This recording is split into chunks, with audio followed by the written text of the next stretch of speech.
இந்த மாதத்தில் கர்த்தர் எதிர்பார்க்கிற முடிவை, நம்பிக்கையை, திட்டங்களை, நல்ல எதிர்காலங்களை, நல்ல காரியங்களை அவர் செய்ய உண்மை உள்ளவராக இருக்கிறார்.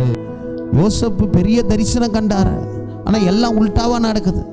குழியில போடுறாங்க, ஜெயிலில் போடுறாங்க, எல்லாம் வேற விதமாக நடக்குது. ஆனா தேவன் அவன் பேரில் நினைத்திருக்கிற நினைவுகளை அறிவேன் என்று சொன்னார். ஆமென். நான் உன்னை உயர்த்த போறேன் யோசேப்பு, நான் உன்னை மேன்மைப்படுத்த போறேன்.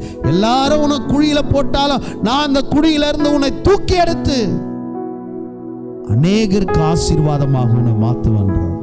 இதுதான் நம்முடைய தேவன் செய்கிற அற்புதங்கள். ஆமென். அவர் நினைச்சிருக்கிற நினைவுகளை தீமைக்கல்ல, சமாதானத்துக்கு ஏதுவான நினைவுகளாக அவர் நினைச்சிருக்கிறார். ஆமென். நம்பிக்கை அளிக்கிற அதிகாரம், நம்பிக்கை இல்லாத நேரத்தில் நம்பிக்கையை கொடுக்கிற அதிகாரம் தான் இந்த எரேமியா புத்தகம். ஆமென். ஸ்தோத்திரம். இப்போ இந்த கால வேளையில், இந்த ஆகஸ்ட் மாதத்தில் கர்த்தர் சொல்றார், நீ எதிர்பார்க்கிற காரியம் உனக்கு நடக்க போகுது. அது தீமைக்கு இல்லை, ஏதோ கெட்ட விஷயம் இல்லை, தீமைக்கல்ல, சமாதானத்துக்கு ஏதுவானவைகள், சமாதானத்துக்கு ஏதுவானவைகள். ஆமென்.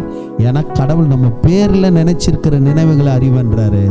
அந்த பேரில் ஒவ்வொருத்தரையும் குறித்து அவருக்கு நல்லா தெரியும். எல்லாவற்றையும் அவர் சமாதானத்துக்கு ஏதுவாக உங்களுக்கு, உங்கள் குடும்பத்துக்கு, உங்கள் பிள்ளைகளுக்கு நீங்கள் எதிர்பார்க்கிற காரியத்தில் அவர் உண்மையாகவே செய்வார்.